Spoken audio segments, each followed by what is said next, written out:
Hey guys, welcome back to the channel. This video popped up on my feed and it looked really interesting. But it is from Michael Banner and it is titled Inside the Wonkiest House in England, Little Moreton Hall. So it's just looking at the description. They just put this video up, but it was built between 1504 and 1508.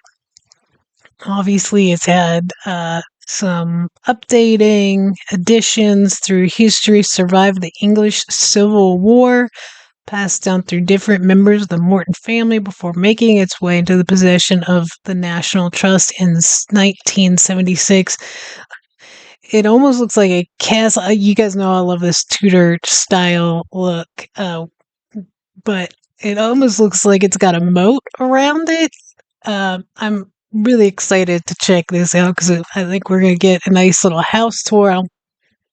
Like I said, like this is in the National Trust, so it's not for sale or anything like that. But I still want to go in, take a look at it, see what original is still there, what's been updated. But yeah, I will link this video in the description. As always, go check out Michael's page, subscribe. I'm going to subscribe to him right now. And let's check this out. Come with me as I look at this 500-year-old Tudor gem deep in the heart of Cheshire. Today I'm at Little Moreton Hall, also known as Old Moreton Hall, which is a moated half-timbered manor house just southwest of Congleton deep in Cheshire. Originally built for the prosperous Cheshire landowner William Moreton around 1504 to 1508, the remainder of the house has been constructed over several hundreds of years through generations of the Moreton family up until around 1610. As we progress through this fabulous porchway going into the Wow, look independent at that. courtyard, we can see just on the right doorway there we have the entrance to what would be the granary, and this is where they would store a lot of their grain and corn and stuff for creating food. And just on the right here we've got an entrance in the wall. Leave me a comment down below if you think you know what this could be. It does. I mean, it kind of is a lot like the castles that we looked at. It's like you go over a little body of water, like a moat, over a bridge.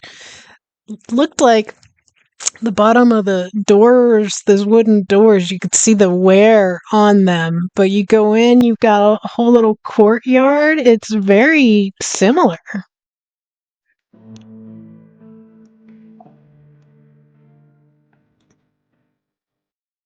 One of the first rooms you come across as you enter the courtyard is the chapel, and this is just to the right as you enter.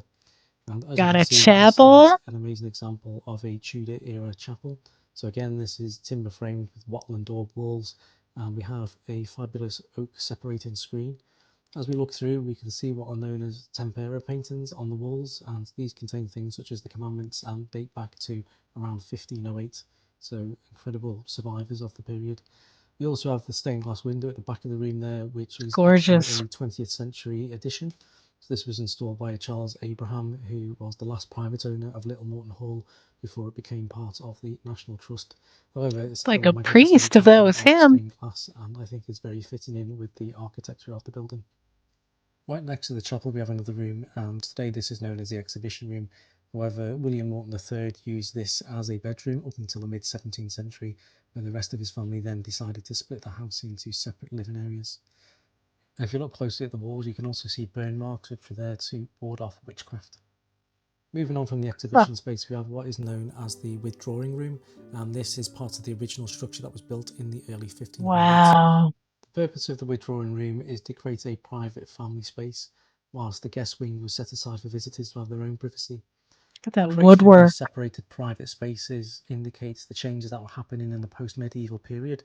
So these reflect the changes in society at the time of how people wanted their own private spaces to sit and converse with their family.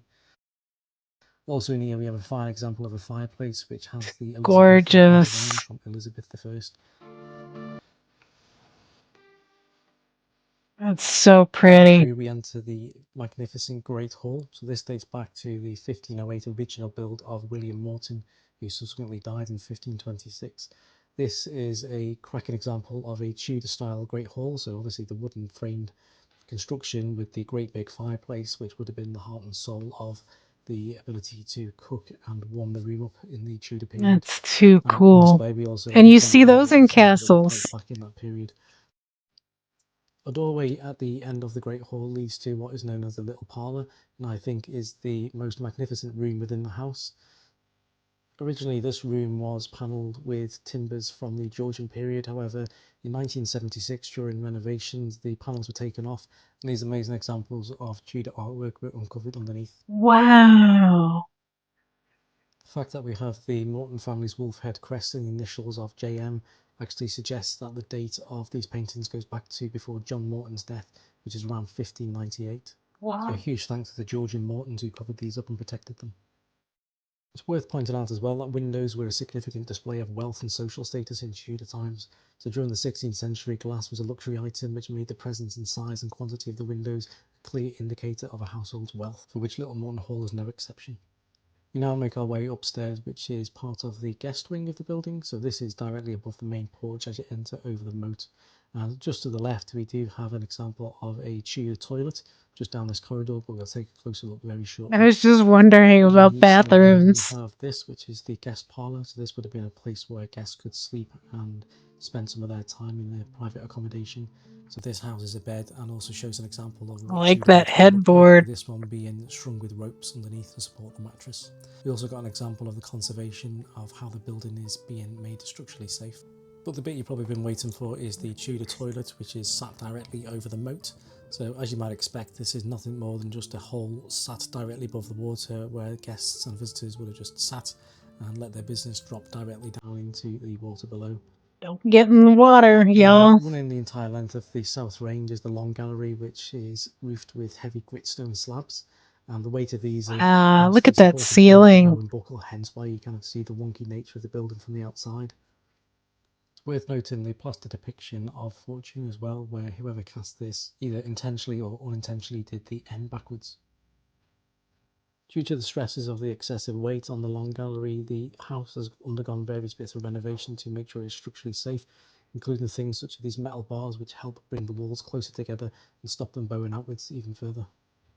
That's Similar to the other incredible. apotropaic marks that we find downstairs, we've got this hexagram above this doorway, and again this is to ward off any evil spirits and keep them at bay.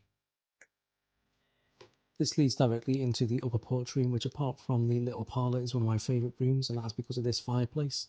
And looking at this, you can probably see the fireplace looks extremely wonky. However, it is the room which is wonky, and the fireplace and the mantle is perfectly level. As previously mentioned, the National Trust do a lot of conservation on this house, and this model depicts the various stages of renovation that the house has gone through to make sure it stays safe. Wow. The floors on this level are made from lime ash plaster, which are pressed into a bedding of straw and oak laths, which would have offered some protection against the ever-present risk of fire in these Tudor buildings. And this is the prayer room, which once would have had a hole in the wall here, which would have overlooked directly down into the chapel. In a way, it's an absolute miracle that this house still exists, because the fortunes of the Moreton family actually declined significantly following the English Civil War. As key supporters of the Royalist cause, they found themselves isolated in a community of parliamentarians, and subsequently the hall was requisitioned by the parliamentarians in 1643 and used as a place to store parliamentary soldiers. Following the Civil War, they petitioned for its reinstitution, and the family survived the Civil War. However, they were financially crippled. They tried to sell off their entire estate but could only dispose of several bits of land. William Moreton died in 1654 and left debts of £3,000 to £4,000, which in today's money is equivalent of £12 to £16 million. And this Ooh. forced him and his heirs to remortgage what remained of their estate. As a result, by the late 1670s, the Moreton family no longer lived in the hall and found themselves renting it out to a series of tenant farmers. Thankfully, it is now in the ownership of the National Trust and is open to visitors for the large majority of the year. That is beautiful. That was a fantastic video. You guys should jump over and subscribe to him. I already did it at the beginning of the video. But yeah, it is amazing that that's still standing. Um, just how long it's been there, the structural issues that it looks like they've been working to fix. Um, but just like, being that it's made from wood, it is amazing that it's not,